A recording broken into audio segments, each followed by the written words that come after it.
The sun was dropping low behind the red cliffs when Hank Calloway finished mending the last section of fence. His hands cracked, his back screaming, and his heart heavier than the saddle he lifted onto his horse every morning. Because life out here didn't pause for grief, not after the drought, not after his wife was buried beneath mesquite roots, and not after the town stopped looking his way. So when he heard the voice, soft, hoarse, but steady, he almost thought the desert itself was talking to him. And there she stood at the edge of his land, hair tangled with dust, clothes torn by miles and memory, eyes sharp with pride even through exhaustion. And she said the words that would fracture his routine forever. "I only have $2. Please let me shower at your home, Cowboy." And Hank noticed the way she said Cowboy, not as a flirtation, but as a recognition, as if naming him made him real again. And she introduced herself as Naya of the Apache, not begging, not bowing, just stating truth like a stone laid flat.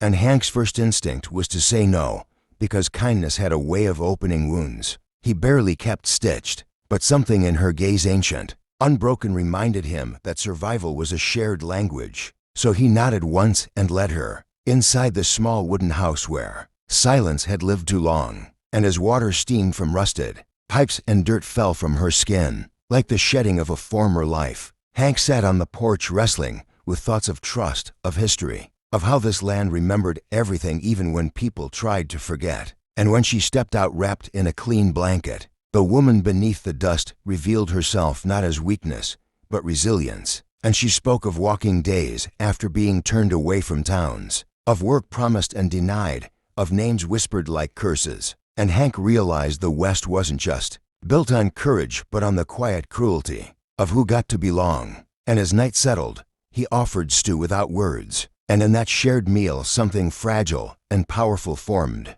Not romance, not charity, but recognition. And dear listener, morning arrived with wind and memory. And Naya stood at the window watching light crawl over land her people once called home long before deeds and fences. And Hank watched her not as a stranger anymore, but as someone carrying a truth heavier than his own loneliness. And when he offered her work for fair pay, she accepted, not as rescue but as partnership. And days turned into rhythm, water drawn, horses brushed, stories shared. And she told him of her grandmother who taught her that dignity was never something to ask permission for, while Hank confessed how grief had hollowed him out until even the sound of his own name felt distant. And the town noticed, because small places always do, whispers turning sharp when an Apache woman walked beside a rancher who'd stopped playing by old rules. And when a storekeeper refused her service, Hank placed his money on the counter and walked out with her,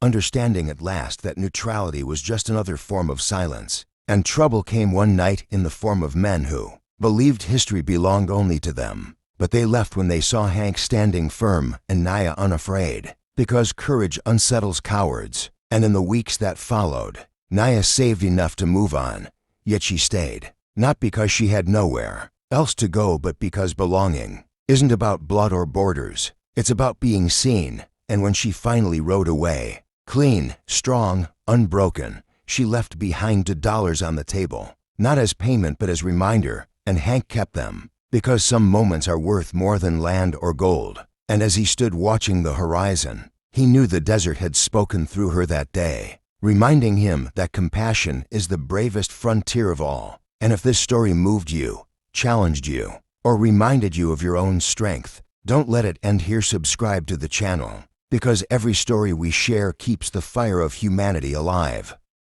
Subscribe to my channel.